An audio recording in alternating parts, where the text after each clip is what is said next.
Selamat pagi, Bapak Ibu, saudara-saudara Sobat Messenger, salam sejahtera untuk kita semua. Pagi hari ini kita mengucap syukur oleh anugerah Tuhan, kita diberikan satu kehidupan yang baru, kekuatan yang baru, hikmat yang baru, yang akan memimpin kita sepanjang hari ini. Dan kita akan mengawali dengan belajar kebenaran firman Tuhan di dalam Bread of Life. Mari kita berdoa terlebih dahulu.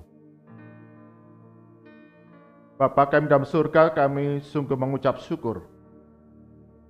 Pagi hari ini kami boleh bangun pagi dan dikaruniai dengan semangat yang baru, kekuatan kesehatan yang baru, yang akan menuntun segala aktivitas kami sepanjang hari ini. Bersama-sama dengan Sobat Messenger, kami akan belajar kebenaran firman Tuhan. Roh Kudus berikan hikmat pencerahan kepada setiap kami. Sehingga firman Tuhan yang kami baca, kami renungkan, menjadi rema, menjadi bread of life, yang boleh mengenyangkan jiwa kami, roh kami, pikiran, akal budi kami, kekuatan kami, untuk melakukan setiap kebenaran firman Tuhan. Di dalam nama Tuhan Yesus, kami berdoa. Amin. Bagian firman Tuhan jadi perenungan kita pada pagi hari ini, Bapak Ibu saudara-saudara Sobat Messenger, diambil dari kitab 1 Korintus.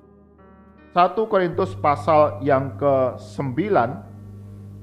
1 Korintus pasal 9 ayat ke-19 hingga ke-27. 1 Korintus 9 ayat ke-19 hingga ke-27, demikian firman Tuhan.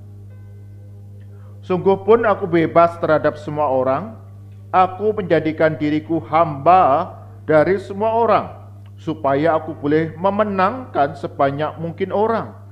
Demikianlah bagi orang Yahudi, aku menjadi seperti orang Yahudi, supaya aku memenangkan orang-orang Yahudi. Bagi orang-orang yang hidup di bawah hukum Taurat, aku menjadi seperti orang yang hidup di bawah hukum Taurat, sekalipun aku sendiri tidak hidup di bawah hukum Taurat, supaya aku dapat memenangkan mereka yang hidup di bawah hukum Taurat. Bagi orang-orang yang tidak hidup di bawah hukum Taurat, aku menjadi seperti orang yang tidak hidup di bawah hukum Taurat, sekalipun aku tidak hidup di luar hukum Allah, karena aku hidup di bawah hukum Kristus, supaya aku dapat memenangkan mereka yang tidak hidup di bawah hukum Taurat. Bagi orang-orang yang lemah, aku menjadi orang yang lemah, supaya aku dapat menyelamatkan mereka yang lemah. Bagi semua orang, aku telah menjadi segala-galanya, supaya aku sedapat mungkin memenangkan beberapa orang dari antara mereka. Segala sesuatu ini aku lakukan karena Injil, supaya aku mendapat bagian di dalamnya. Tidak tahukah kamu bahwa dalam gelanggang pertandingan semua peserta turut berlari, tetapi bawahnya satu orang saja yang mendapat hadiah? Karena itu larilah begitu rupa, sehingga kamu memperolehnya. Tiap-tiap orang yang turut mengambil bagian dalam pertandingan menguasai dirinya dalam segala hal. Mereka berbuat demikian untuk memperoleh suatu mahkota yang fana, tetapi kita untuk memperoleh suatu mahkota yang abadi. Sebab itu aku tidak berlari tanpa tujuan, dan aku bukan petinju yang sembarangan saja memukul, tetapi aku melatih tubuhku dan menguasainya seluruhnya, supaya sesudah memberitakan Injil kepada orang lain, jangan aku sendiri ditolak. Amin. Demikian firman Tuhan. Yang berbahagia setiap kita yang membaca, merenungkan firman Tuhan siang dan malam, menyimpannya dalam hati, dan melakukan dalam kehidupan hari demi hari. Bapak Ibu, saudara-saudara Sobat Messenger, tema perenungan kita pagi hari ini adalah bukan menang atau kalah. Bukan menang atau kalah. Di dalam pertandingan olahraga adalah hal yang wajar ketika ada satu pihak mengalami kemenangan dan pihak yang lain akan mengalami kekalahan. Dalam setiap pertandingan olahraga, setiap peserta yang bertanding, setiap atlet yang bertanding akan berjuang sedemikian rupa untuk mendapatkan kemenangan. Bahkan seringkali kita melihat ada cara-cara yang digunakan, segala cara untuk mendapatkan kemenangan dan mengalahkan pihak lawan. Kalah dan menang akan terjadi di dalam setiap pertandingan olahraga yang diselenggarakan. Satu kali dalam turnamen baseball usia 13 tahun yang dilaksanakan di negara Amerika Serikat, tim baseball dari Amerika Serikat melawan tim baseball dari Jepang. Usia 13 tahun, jadi sebagian besar dari mereka masih anak-anak. Dan pada saat itu tim baseball dari Amerika Serikat mengalahkan tim baseball dari Jepang. Sehingga tidaklah mengherankan kemudian tim baseball dari Amerika Serikat ini merayakan kemenangan mereka dengan sukacita, dengan gembira. Sebaliknya, tim baseball dari Jepang, mereka meratap, menangis, meratapi, menyesali kekalahan mereka. Ketika anggota tim baseball Amerika Serikat melihat bagaimana pihak lawan yang kalah ini sedang menangis meratap, mereka kemudian tidak tega untuk melihatnya. Sehingga beberapa anggota kemudian mendatangi tim baseball dari Jepang. Mereka berikan pelukan. Mereka mengapresiasi apa yang sudah dilakukan oleh tim baseball Jepang. Salah seorang anggota mengatakan, "Aku tidak tega melihat mereka menangis. Dan saya ingin mereka tahu bahwa kami peduli. Ini bukan menang atau kalah, tetapi bagaimana setiap kami yang bertanding sudah melakukan yang terbaik. Kami mengapresiasi bagaimana mereka sudah bertanding bersusah payah. Dan itulah yang terbaik yang dapat mereka lakukan. Dan kami sangat menghargai."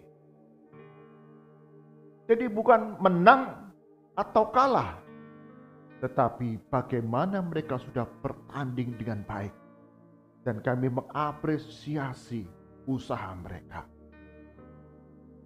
Bapak, Ibu, saudara-saudara Sobat Messenger, demikian juga dalam kehidupan kita sebagai orang-orang percaya.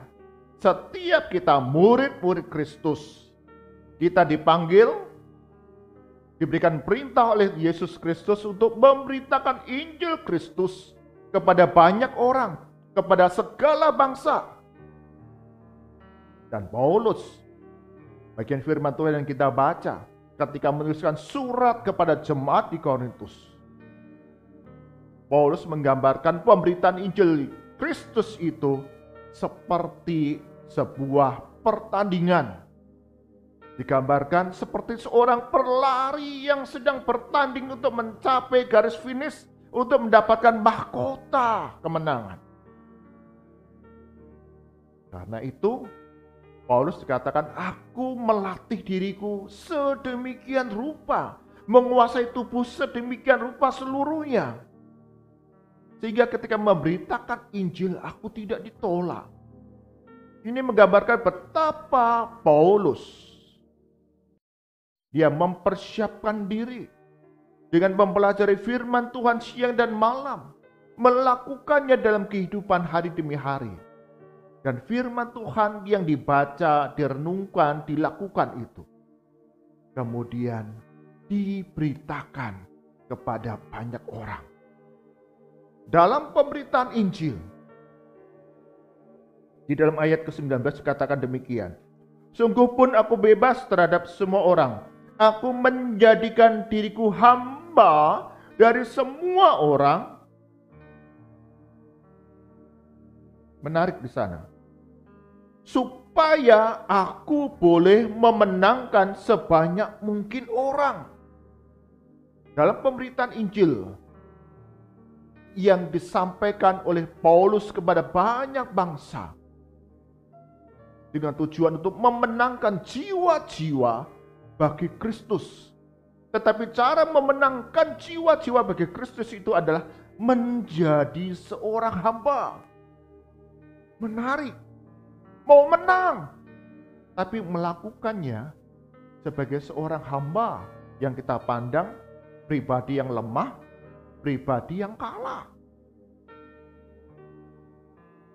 Dan di sana Paulus menggambarkan bagaimana dia ketika menjangkau banyak orang, kasih Kristus itu dapat dialami oleh banyak pribadi. Bagi orang yang tidak hidup di bawah hukum Taurat, aku akan menjadi sama seperti mereka. Bagi orang-orang Yahudi, aku menjadi sama seperti mereka. Bagi mereka yang hidup di bawah hukum Taurat, aku menjadi orang seperti mereka.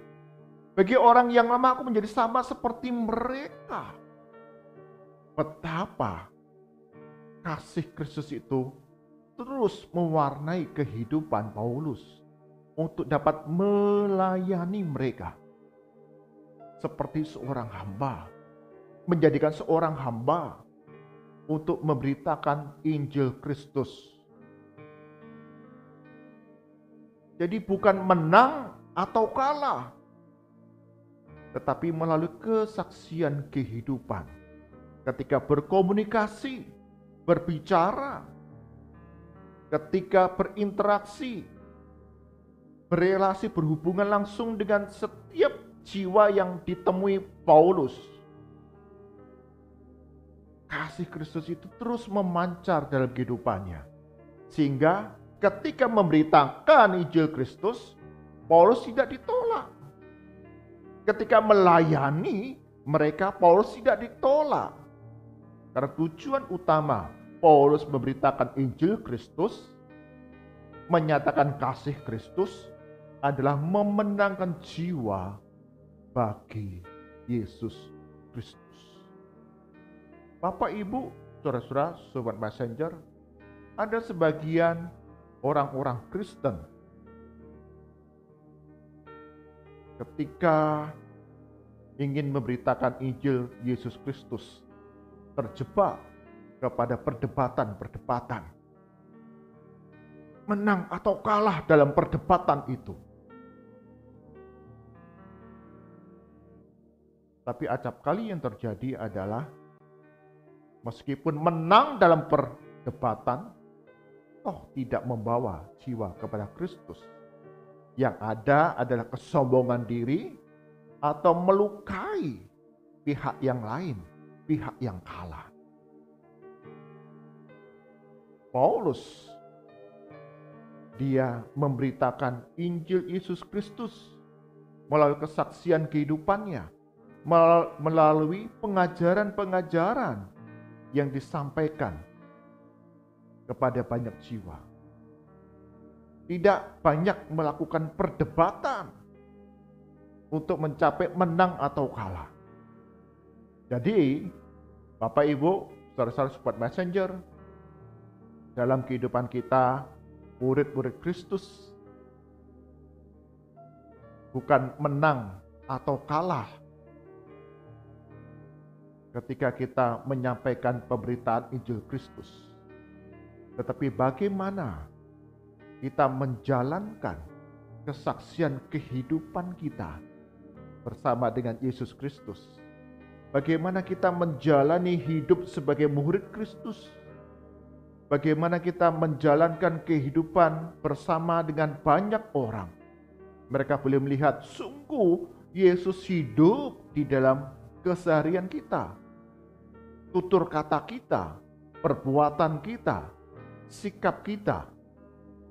Sehingga ketika kita memberitakan tentang Injil keselamatan, Injil Yesus Kristus, ada beberapa orang yang oleh kuasa Roh Kudus terbuka hatinya dan dimenangkan bagi Yesus Kristus. Bukan kehebatan kita, bukan jasa kita pertobatan seseorang, itu karya Roh Kudus.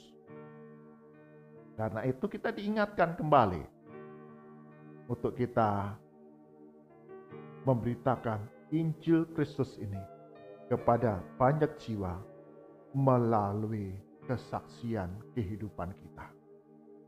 Bukan menang atau kalah ketika berdebat dengan banyak orang, tapi menyatakan kasih Kristus kepada banyak jiwa. Amin. Mari kita berdoa. Tuhan Yesus, kami disadarkan kembali. Acap kali kami berpikir menang atau kalah dengan pihak-pihak lain. Bahkan ketika kami memberitakan Injil Kristus, memperjuangkan, menyaksikan iman, kami acap kali juga terjebak perdebatan menang atau kalah dengan pihak lawan. Kami melupakan akan panggilan Yesus Kristus untuk memberitakan Injil Kristus melalui kesaksian kehidupan kami dengan lemah lembut. Kami mengerti, kami menyelami akan kehidupan banyak orang yang ada di sekitar kami yang membutuhkan kasih Kristus.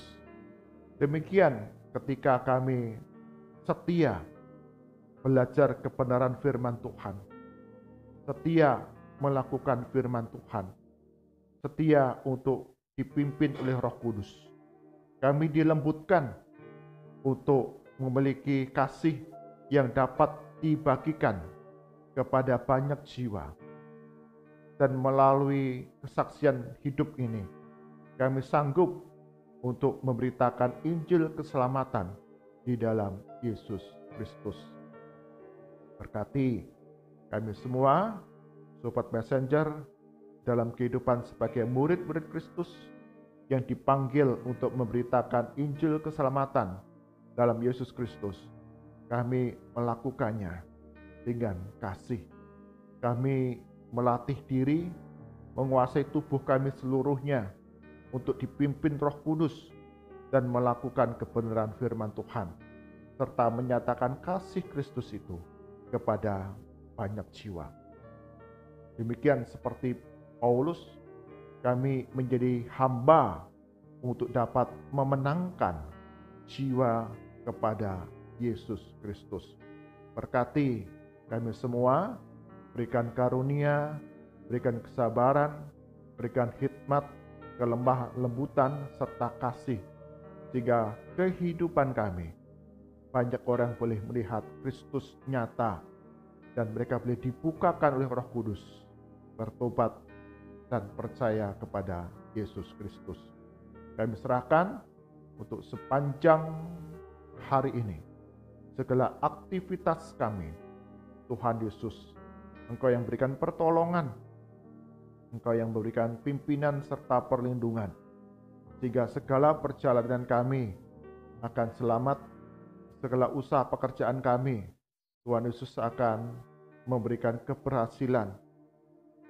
Dan berkati setiap anggota keluarga kami, Engkau yang berikan kesehatan, kekuatan di tengah-tengah penyebaran virus COVID-19 yang masih cukup tinggi, tapi sungguh Tuhan, Engkau berkati, lindungi kami semua, sehingga dalam segala aktivitas yang kami lakukan, kami terhindar daripadanya.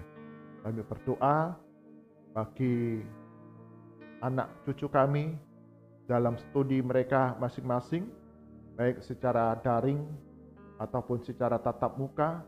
Tuhan Yesus akan perlengkapi setiap pembelajaran ini, dapat membekali setiap anak cucu kami dengan pengetahuan, keterampilan, hikmat untuk masa depan mereka. Dan Tuhan Yesus akan memberkati pertumbuhan sempurna segala hal anak cucu kami di dalam Tuhan Yesus. Kami menyerahkan ya Tuhan untuk setiap kami yang tinggal di Kota Kudus ataupun di daerah-daerah yang lain, Sungguh Tuhan Yesus, Engkau akan campur tangan di tengah cuaca yang tidak menentu. Engkau yang menciptakan alam semesta, Engkau yang menopang segala alam ciptaanmu. Engkau yang akan berikan perlindungan berbagai ancaman bencana karena cuaca yang tidak menentu ada di dalam bangsa dan negara kami Indonesia. Engkau jagai, lindungi sehingga saudara kami sebangsa setanah air dapat dijauhkan dari bencana alam. Bagi mereka yang mengalami kesulitan menjadi korban bencana alam, Tuhan Yesus akan berikan pemeliharaan, pertolongan, kecukupan hari demi hari. Gerakkan kami sebagai gereja-gereja Tuhan, anak-anak Tuhan, boleh memberikan bantuan pertolongan bagi mereka yang mengalami bencana alam, bagi mereka yang mengalami dampak dari masa-masa pandemi ini, sehingga kesaksian kami, kasih Kristus yang kami bagikan, boleh dapat memenangkan banyak jiwa. Berdoa untuk anak-anak Tuhan yang duduk dalam pemerintahan, berikan hikmat kepada mereka. Mereka boleh menjadi garam dan terang dalam tugas panggilan mereka, sehingga keputusan, segala tindakan yang dilakukan oleh pemerintah kami mendatangkan kesejahteraan, keamanan, dan damai sejahtera. Mari angkatan kita, arahkan hati kita kepada Tuhan, dan kita terima berkat daripadanya. Kasih karunia dan damai sejahtera dari Tuhan kita Yesus Kristus, pemeliharaan yang sempurna dari Allah Bapa, serta persekutuan penghiburan dari Roh Kudus, mencari langkah kehidupan kita hari demi hari, menjadi murid-murid Kristus yang bersaksi bagi kemuliaan nama Tuhan, memenangkan banyak jiwa dengan hikmat dari Tuhan yang dicurahkan dari sekarang sampai selama-lamanya. Amin. Bapak, Ibu, saudara-saudara, Sobat Messenger, kita murid-murid Kristus dipanggil untuk memberitakan Injil keselamatan dalam Yesus dengan hikmat Tuhan, dengan lemah lembut. Bukan menang atau kalah, tetapi bagaimana kesaksian kehidupan kita memancarkan teladan Yesus Kristus, Sang Juru Selamat dan Gembala kita yang hidup. Amin. Tuhan Yesus berkati kita semua.